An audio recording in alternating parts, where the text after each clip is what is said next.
এইবার বোনের রক্তাক্ত অবস্থা দেখিয়া ওমর রাদিয়াল্লাহু তাআলা আনহুর হৃদয়টা গলিয়া গেল, হৃদয়ের মধ্যে মায়া এসে গেল। এবার বোনের প্রতি সে বিনয়ের সাথে বলতেছে, বোন, খলিফাতুল মুসলিমিন তখন আর খলিফাতুল মুসলিমিন নাম হয় নাই, তখন তার নাম ছিল ওমর। এই ওমর রাদিয়াল্লাহু তাআলা আনহু ইসলাম ধর্ম গ্রহণের পূর্বে কাফের মুশরিকদের একটা সভা হইছে, ওই সবার মধ্যে ভাষণ দিছে যে কে পারবা মুহাম্মদের মাথা নিয়ে আসতে, মুহাম্মদকে কতল করতে কে পারবা। তখন এই কাফেরের বড় লিডার ছিলেন ওমর রাদিয়াল্লাহু তাআলা আনহু। ওমর রাদিয়াল্লাহু তাআলা আনহু তখন কাফেরদের লিডার ছিলেন। এই ওমর ডাক দিয়া বললেন, আমি ওমরই পারবো মুহাম্মদের মাথা নিয়ে আসতে, মুহাম্মদকে হত্যা করতে আমি ওমরই পারবে। তখন জনগণ সমর্থ দিলেন, হ্যাঁ ওমরের বড় সাহস, ওমর তো পারবে মুহাম্মদকে হত্যা করতে, ওমর বিনে আর কেউ পারবে না, তাহলে ওমরকে হুকুম দেওয়া হোক। এইবার ওমর রাদিয়াল্লাহু তাআলা আনহু রাসূল আরবি সাল্লাল্লাহু আলাইহি ওয়াসাল্লাম, আপনার আমার মায়ের নবী মুহাম্মদ আরবি সাল্লাল্লাহু আলাইহি ওয়াসাল্লামের কে কতল করার জন্য এই ওমর রাদিয়াল্লাহু তাআলা আনহু তরবারি নিয়ে রওনা দিলেন। ওমর রাদিয়াল্লাহু তাআলা আনহু তরবারি নিয়ে যখন রওনা দিলেন, তখন আবি ওয়াক্কাস, সাআদ ইবনে আবি ওয়াক্কাস রাদিয়াল্লাহু তাআলা আনহু নবীর সাহাবী ডাক দিয়ে বলে, ওমর কোথায় তুমি যাইতেছো? ওমর ডাক দিয়ে বলতেছে, এরে সাদ, আমি ওমর মুহাম্মদের মাথা আনার জন্য যাইতেছি, মুহাম্মদকে কতল করার জন্য যাইতেছি।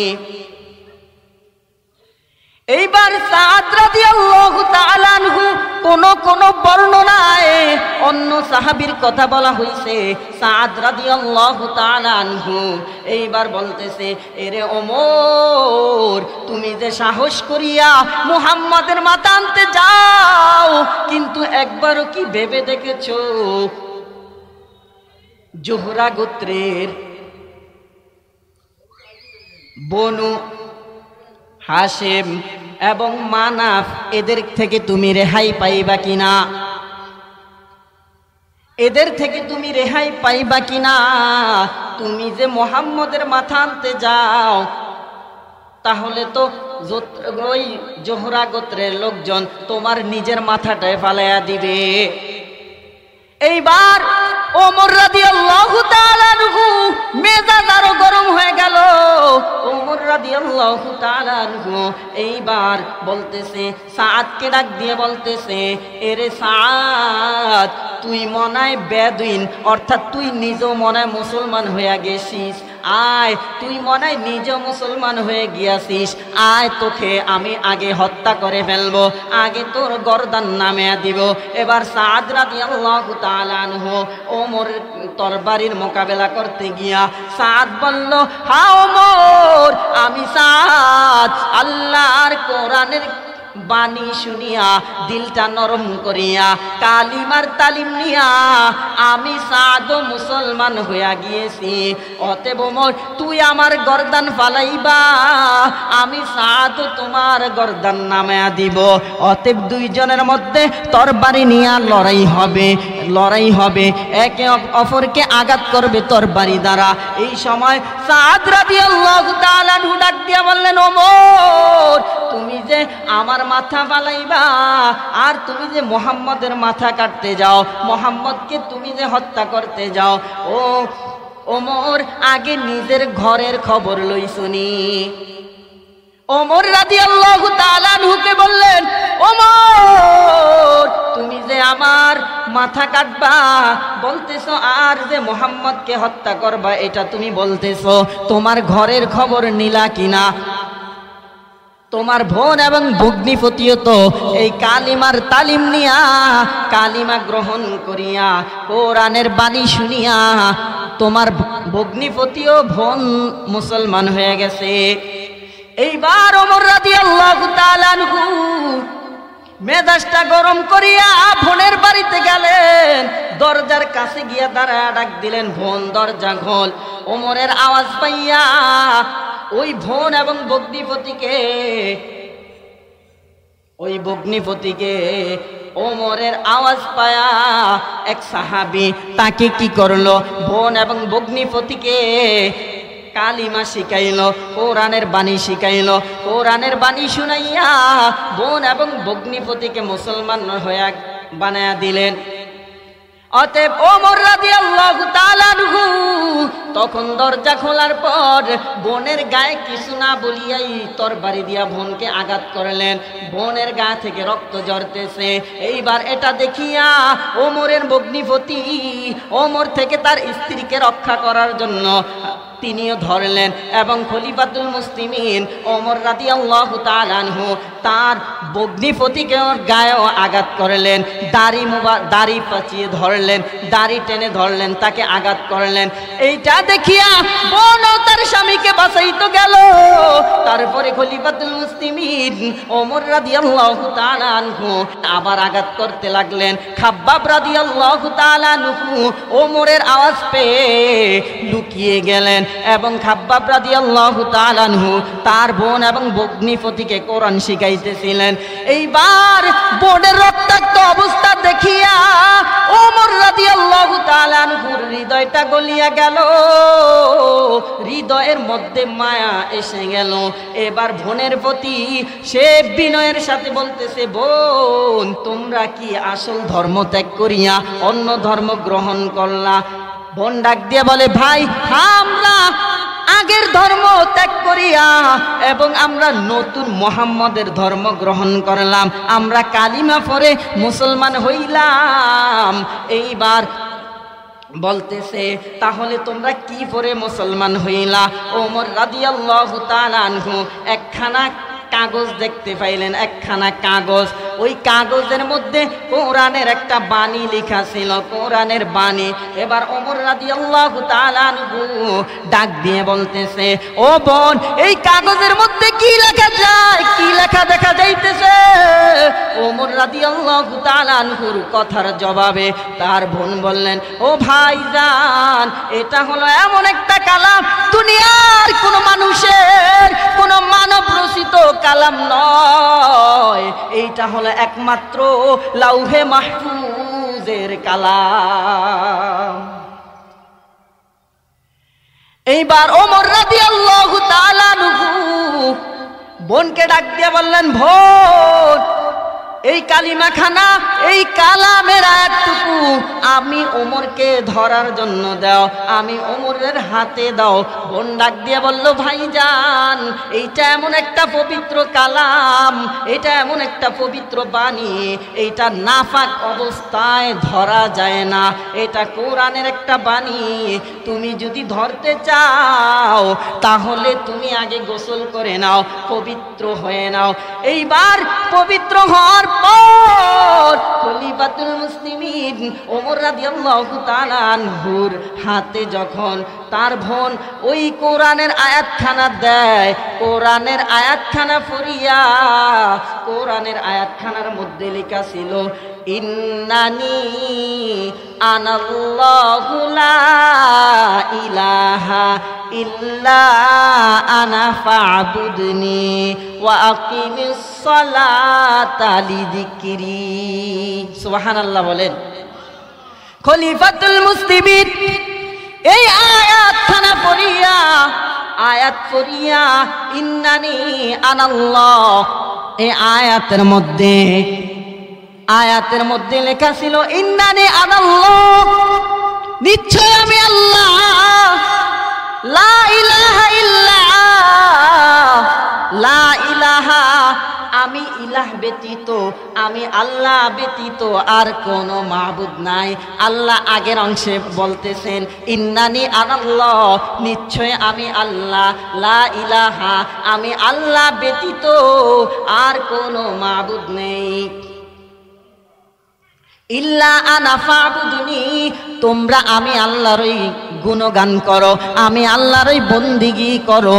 ওয়া আকিমিস সালাতা লিযিকরি, তোমরা আমি আল্লাহকে শরণার্থে নামাজ কায়েম করো, সমাজের মধ্যে নামাজ প্রতিষ্ঠা করো। খলিফাতুল মুসলিমিন ওমর রাদিয়াল্লাহু তাআলা আনহু বোনকে ডাক দিয়ে বললেন, বোন, আমি ওমরকে তাড়াতাড়ি তোমাদের মুহাম্মদের কাছে নিয়ে চলো। সুবহানাল্লাহ বলেন। এইবার খলিফাতুল মুসলিমিনের কথা শুনিয়া লুকানো অবস্থা থেকে খাব্বাব রাদিয়াল্লাহু তাআলা আনহু বের হয়ে বললেন, ও খলিফাতুল মুসলিমিন, ও ওমর, আমি আপনাকে সুসংবাদ দিতে এসেছি। গত রাত্রে বৃহস্পতিবার রাত্রিতে আল্লাহর রাসূল আল্লাহর দরবারে দোয়া করলেন, ও দয়ার মালিক, ইসলামের জন্য একজন সৈনিক প্রয়োজন, শক্তিশালী সৈনিক, যাকে দেখলে মক্কার কাফেরেরা ভয় পাবে, এমন একজন শক্তিশালী সৈনিকের প্রয়োজন ইসলামের মধ্যে। ও দয়ার মালিক, ওমরকে এবং আবু জাহলকে, এই দুইজনের মধ্যে একজনকে হেদায়েত দাও, যাকে তুমি পছন্দ করো। সুবহানাল্লাহ বলেন। খাব্বাব রাদিয়াল্লাহু তাআলা আনহু বললেন, ওমর, আল্লাহর রাসূল আপনার জন্য দোয়া করলেন, আল্লাহর রাসূল আপনার জন্য দোয়া করলেন।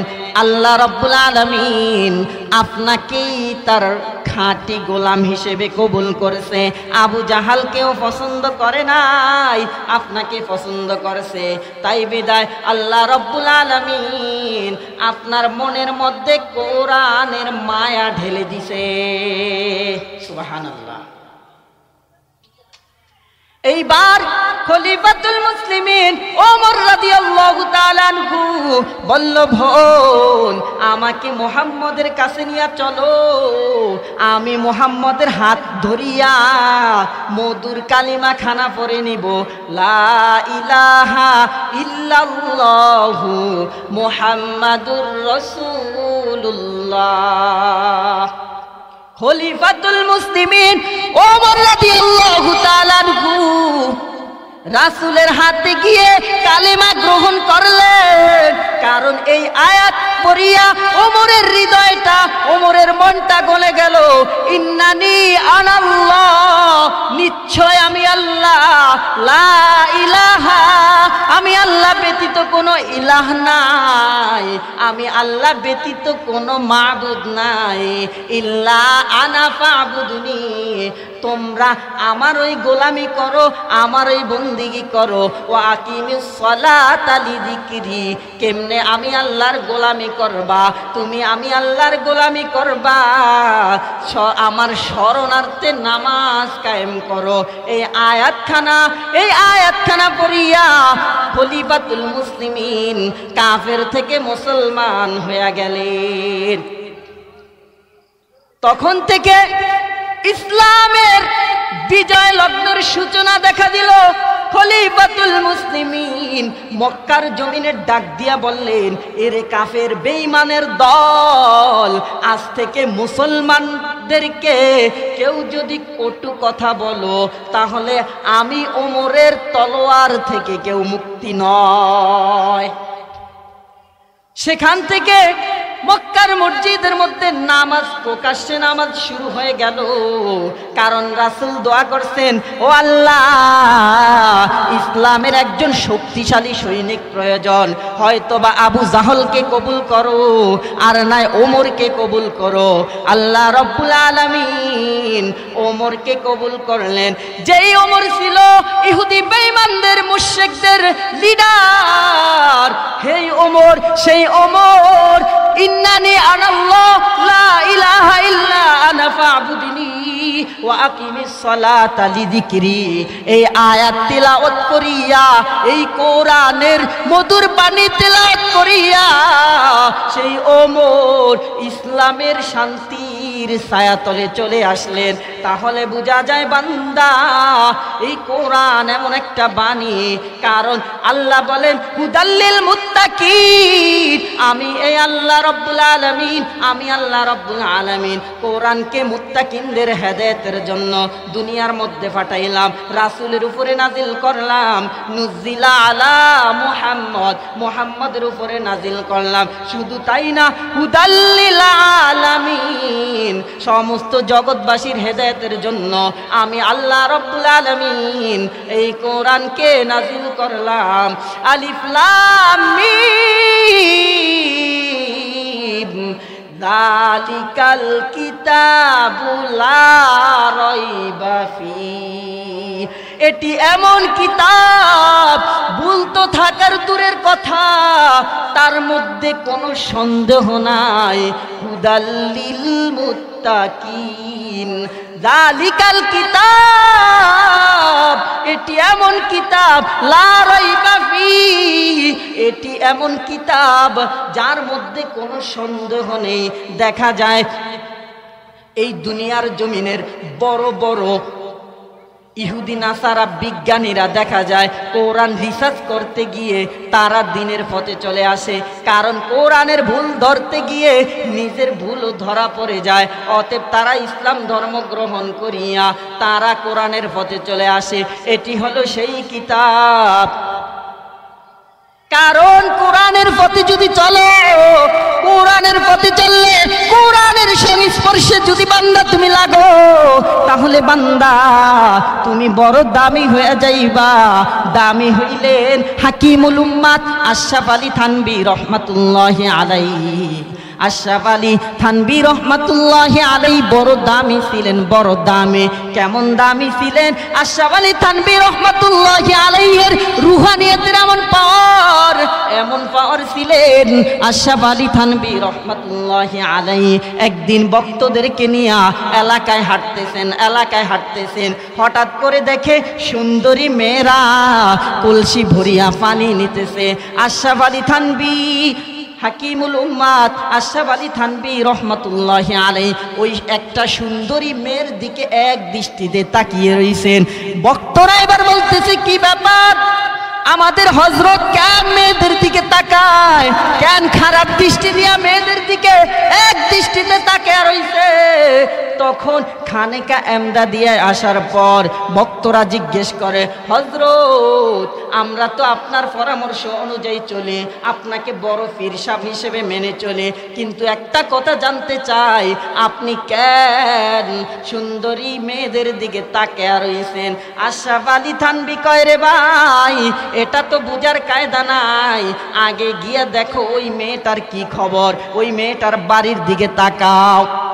কয়েকজন ভক্ত গেল, ওই মেয়েটার বাড়ির দিকে গিয়া দেখলো ওই মেয়েটার জমিনে জিন্দা নাই, বাড়ির মধ্যে কান্নার আওয়াজ, ওই মেয়েটার দুনিয়ার জমিনে বেঁচে নাই।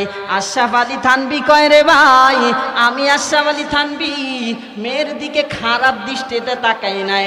সুন্দরী মেয়েটা যখন কলস ভরিয়া পানি নিতেছে, আমি মেয়েটার দিকে দেখলাম কেমন যেন আজরাইলের আনাগোনা দেখা যাইতেছে, আজরাইলের আনাগোনা দেখা যাইতেছে। মেয়েটার হায়াত তো বেশিক্ষণ নাই, অতএব তারা ছিল আউলিয়া। আউলিয়ারা কারে উকবা ইখতিয়ার, জাহেলারা কারে দুনিয়া ইখতিয়ার।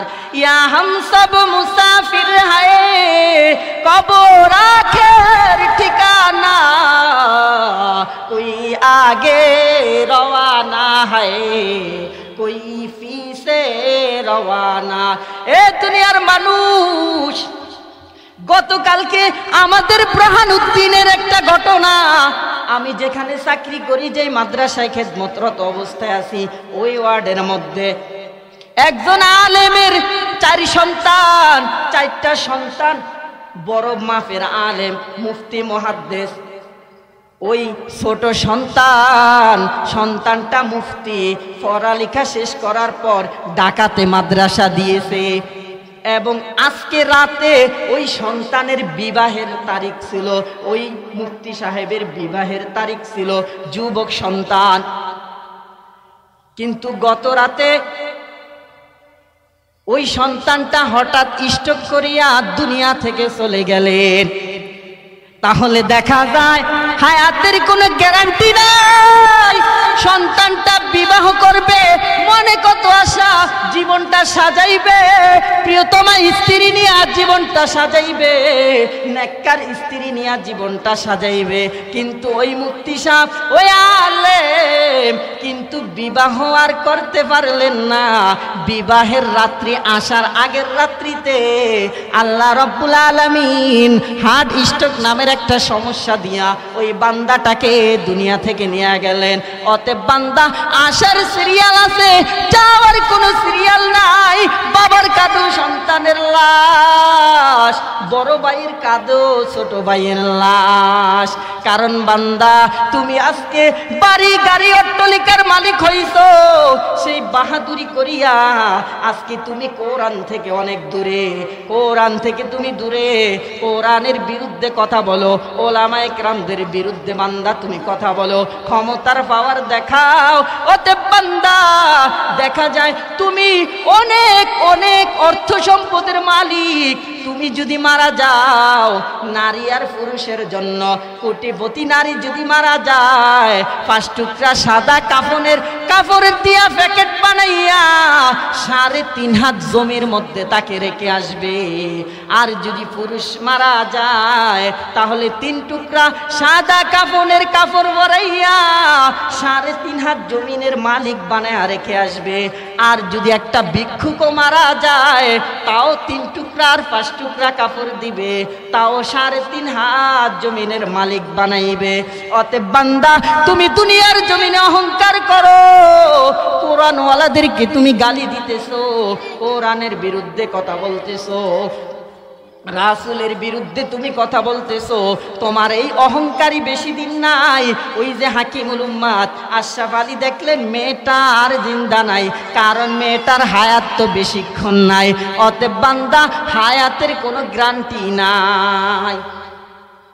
আজকে তুমি দুনিয়ার মধ্যে লাগিয়া গেছো, আল্লাহকে খোঁজার কোনো তোমার সময় নাই, আল্লাহর ইবাদত করার তোমার কোনো সময় নাই।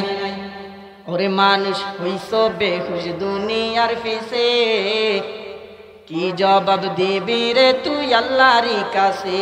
হায় ওরে মানুষ হইছো বেহুশ দুনিয়ার পিছে, কি জবাব দিবি রে তুই আল্লাহর কাছে? রাতে দিনে দৌড়া দৌড়ি বিশ্রামের সুযোগটা নাই, নামাজ রোজা দূরের কথা আল্লাহর নামটা মুখে নাই, ঠিক কিনা? রাতে দিনে দৌড়া দৌড়ি বিশ্রামের সুযোগটা নাই, নামাজ রোজা দূরের কথা আল্লাহর নামটা মুখে নাই। মরণকালে টাকা কি কারো সঙ্গেতে গেছে, মরণকালে টাকা কি কারো সঙ্গেতে গেছে, কি জবাব দিবি রে তুই আল্লাহর কাছে? হায় ওরে মানুষ হইছো বেহুশ দুনিয়ার পিছে, কি জবাব দিবি রে তুই আল্লাহর কাছে? হালাল হারাম না মানিয়া কত টাকা করছো কামাই, এত টাকা রাখবা কোথায়? কাফনের তো পকেট নাই, ঠিক কিনা? হালাল হারাম না মানিয়া কত টাকা করছো কামাই, এত টাকা রাখবা কোথায়? কাফনের তো পকেট নাই। ওরে টাকা পয়সা লইয়া কি কেউ কবরে গেছে? ওরে মানুষ হইছো বেহুশ দুনিয়ার পিছে, কি জবাব দিবি রে তুই আল্লাহর কাছে? হায় ওরে মানুষ হইছো বেহুশ দুনিয়ার পিছে, কি জবাব দিবি রে তুই আল্লাহর কাছে? কারণ বান্দা দুনিয়াতে তুমি যদি আল্লাহ ওয়ালার তালাশ করতে যাও, তুমি যদি আল্লাহকে পেতে চাও, আল্লাহ বলেন বান্দা দুনিয়ার জমিনে এমন কিছু বন্ধু তুমি বানায় নাও, এমন কিছু বন্ধু তুমি বানাও। কেমন বন্ধু বানাইবা? এমন বন্ধু বানায়ও না যেই বন্ধু তোমাকে মদের আড্ডায় নেওয়া যায়, যেই বন্ধু তোমাকে জুয়ার আড্ডায় নেওয়া যায়, যেই বন্ধু ক্ষমতার লোভে নেতাকে খুশি করার জন্য একজন আলেমের মাথায় আঘাত করে, এমন বন্ধু বন্ধু তুমি বানাও না, এমন বন্ধু তুমি বানাও অকুনু মা সাদিকিন, সাদিকিনদের অন্তর্ভুক্ত হও, সাদিকিন নামের বন্ধু বানাও। সাদিকিন নামের বন্ধুগুলা কারা বান্দা তুমি জানো নি? যেই বান্দাগুলার দিকে তাকাইলে রাসূলের আদর্শ খুঁজে পাওয়া যায়, যেই বান্দাগুলার দিকে তাকাইলে কোরআনের এলেম পাওয়া যায়, যেই বান্দাগুলা তোমাকে জাহান্নামের কাছ থেকে ফিরায়া, তোমাকে জাহান্নামের কাছ থেকে ফিরায়া যেই বান্দাগুলা তোমাকে জান্নাতে দিবে। ইন্নাল আবরার লাফি নাঈম, নেক আমলওয়ালারা জান্নাতে যাবে। ওয়া ইন্নাল ফুজ্জার লাফি জাহিম, বদ আমলওয়ালারা জাহান্নামে যাবে। এমন বন্ধু তুমি বানাও না, এমন বন্ধু তুমি বানাও যে বন্ধুগুলা তোমাকে জান্নাতের পথ দেখায়, আখিরাতের পথ দেখায়, দুনিয়ার খারাপি পথগুলাকে মুছে ফেলে দেয়। এমন বন্ধু তুমি বানাও। ইয়া আইয়ুহাল্লাযীনা আমানুত্তাকুল্লাহ, হে দুনিয়ার মানুষ তোমরা আমি আল্লাহকে ভয় করো, এবং শুধু ভয় করবা কিন্তু আমি আল্লাহর ভালোবাসা পাওয়ার জন্য, রাসূলের ভালোবাসা পাওয়ার জন্য কিছু মাধ্যম প্রয়োজন আছে। মাধ্যম হলো তুমি ওমাইয়ুতিল্লাহর রাসূল ফাউলাইকা মাল্লাযীনা আনআমাল্লাহু আলাইহিম মিনান নাবিয়্যিন ওয়াস-সিদ্দীকিন ওয়াশ-শুহাদাই ওয়াস-সালিহিন ওয়া হাসুনা উলাইকা রফিকা। বান্দা তুমি এমন দামি দামি বন্ধুগুলা তুমি বানাও। সিদ্দীকিন শহীদগণের অনুসরণ করো, সলিহিনদের সাথে চলাফেরা করো, যারা আমলে সলিহা করে। সাদিকিনদেরকে বন্ধু বানাও, উত্তম আদর্শ বন্ধুকে তুমি বন্ধু বানাও। এই বন্ধুর উসিলায়, এই বন্ধুর মাধ্যমে তুমি জাহান্নামের পথ থেকে ফিরে এসে জান্নাতের পথ তুমি খুঁজে পাইবা।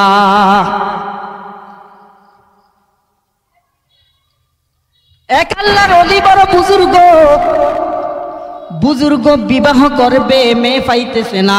তার ছোট ভাই বলতেছে, ভাইজান আপনি কেমন মেয়ে চান?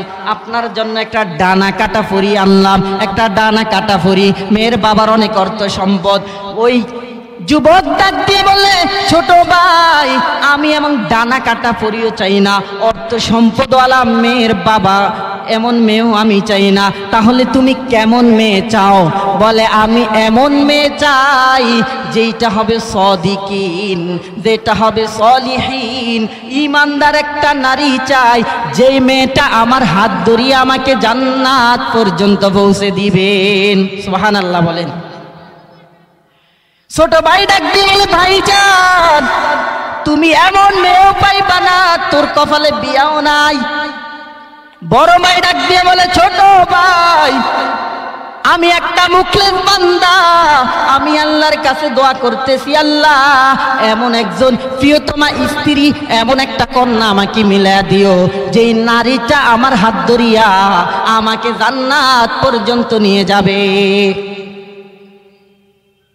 হঠাৎ শুনতে বলো যুবক, পাশের এলাকায় একজন বুজুর্গ লোক আসলেন। একজন বুজুর্গ লোক আসিয়া মানুষদেরকে তালিম দিতেছেন, দ্বীনের তালিম দিতেছেন।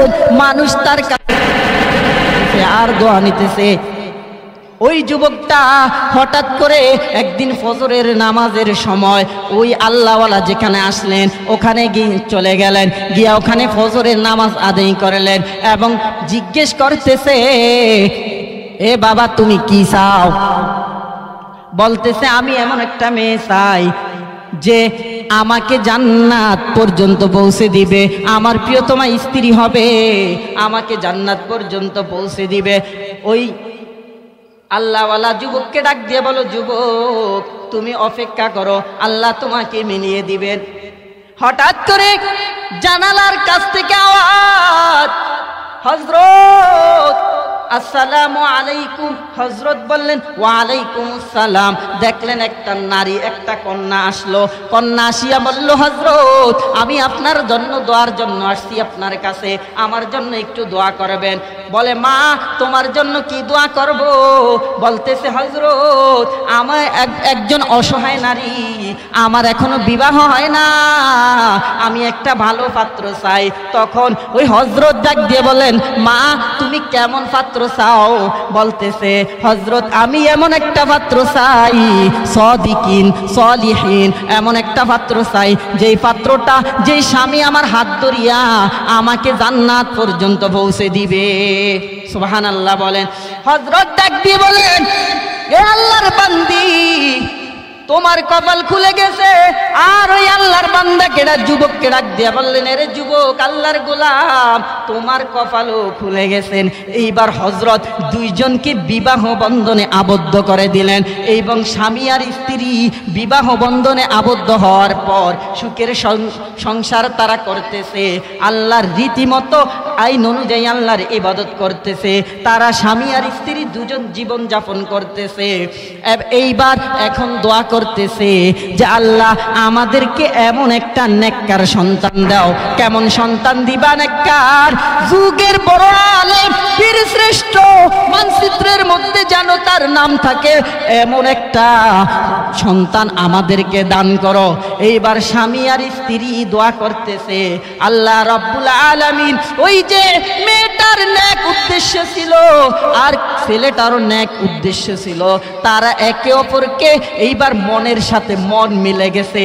দেখবেন স্বামী আর স্ত্রী দুজনের যদি মনের সাথে মন মিলে যায় তাহলে তাদের সংসারে শুধু সুখ হইতেই থাকে, সুখের সংসার গঠিত হয়।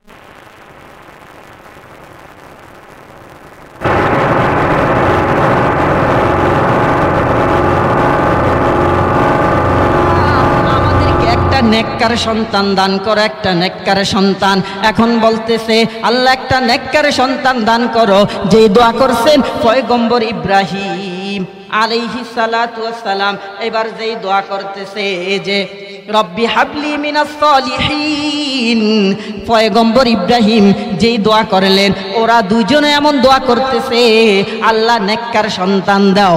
এইবার স্বামী আর স্ত্রীকে আল্লাহ রব্বুল আলামিন খুশি হয়ে স্বামীর গর্ভে, স্বামী আর স্ত্রী যখন প্রেম ভালোবাসা নিয়েছিলেন, স্বামী স্ত্রীর গর্ভে তার ওরস থেকে একটা সন্তান স্ত্রীর গর্ভে আসলো।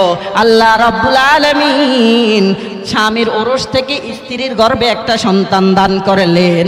সন্তানটা আর কেউ নয়, যুবক ভাই, গুগলে যদি সার্চ করো পাইবা যেই সন্তানটা মুসলমানের প্রথম কিবলা বাইতুল মুকাদ্দাস। ভালো করে শোনো, মুসলমানের প্রথম কিবলা বাইতুল মুকাদ্দাসকে কাফেরদের মুশরিকদের হাত থেকে হস্তদয় করে মুসলমানের প্রথম কিবলাকে রক্ষা করলেন। সে আর কেউ নয়, সেই সন্তানটা হলো ওই যুগের বড় একজন মানব, মহামানব ছিলেন ওই যুগের। সে হলো যার নামটা মানচিত্রের পাতায় এখনো আছে, কিয়ামত পর্যন্ত থাকবে। সেই সন্তানটা হলো সালাউদ্দিন আইয়ুবী রহমাতুল্লাহি আলাইহি। সেই সন্তান সালাউদ্দিন আইয়ুবী রহমাতুল্লাহি আলাইহি ছিলেন ওই যে স্বামী আর স্ত্রী দুজন দুজনের জন্য দোয়া করলেন, নেককার স্বামী আর নেককার স্ত্রী। আর বর্তমান জামানার মেয়েরা কিন্তু কয় হুজুর লাগবে না, রমনা পার্কে থেকে একটা যুবক নিয়ে আসেন, ওটাই আমি পছন্দ করি। মেয়ের বাবাও চাই হুজুর লাগবে না, কারণ আমার জামাই হবে টাকাওয়ালা, হবে পয়সার মালিক হবে, এমন একটা জামাই আমি চাই। না না, ও ভোলা এলাকার ভোট, আজকে স্বামী তুমি চাও যেই স্বামী আর স্ত্রী মিলিয়া সুখের একটা সংসার করবা, তোমাদের সংসারের মধ্যে শুধু আল্লাহর রহমত আর বরকত বর্ষিত হইতে থাকবে। এমন একজন স্বামী তুমি আল্লাহর কাছে চেয়ে নাও। ও যুবক ভাই, এমন একজন স্ত্রীও তুমি আল্লাহর কাছে চেয়ে নাও। তোমাদের স্বামী স্ত্রীর মাধ্যমে আল্লাহ রাব্বুল আলামিন সালাউদ্দিন আইয়ুবীর মতো সন্তান দান করবে। ও পর্দালের মাগো, ভালো করে শুনে নাও, সালাউদ্দিন আইয়ুবীর মতো সন্তান দান করবে এবং তোমাদের গর্বে আল্লাহ রাব্বুল আলামিন মুঈনুদ্দিন চিশতি রহমাতুল্লাহি আলাইহির মতো সন্তান দান করবে। উজানির কারি সাহেব, সরমনের সৈয়দ ইসহাক রহমাতুল্লাহ লানতুল্লাহি আলাইহির মতো সন্তান দান করবে। তুমি যদি তোমার জীবনটা যদি তুমি সেভাবে কাটাইতে পারো, কারণ এই যে রঙিন এই পৃথিবীর মায়ে পড়িয়া আল্লাহকে ভুলে গেছো, একদিন এই রঙিন পৃথিবী তোমাকে ছেড়ে যেতে হবে, কবর পথে তোমাকে যেতে হবে। সেদিন কবর আমল আর ঈমান ছাড়া কিছুই বুঝবে না। রঙিনে পৃথিবী চারিতে হইবে, সাদেরই দেহ মাটিতে খাইবে। রঙিনে পৃথিবী ছাড়িতে হইবে, সাদেরই দেহ মাটিতে খাইবে। শূন্য হবে জিন্দেগানি, কার লাগিয়া এত মায়া এত চোখের পানি রে মন, কার লাগিয়া এত মায়া এত চোখের পানি। সন্ধ্যা হলে ডুবিবে বেলা, সাঙ্গ হবে ভবের ওই মেলা। সন্ধ্যা হলে ডুবিবে বেলা, সাঙ্গ হবে ভবেরই মেলা।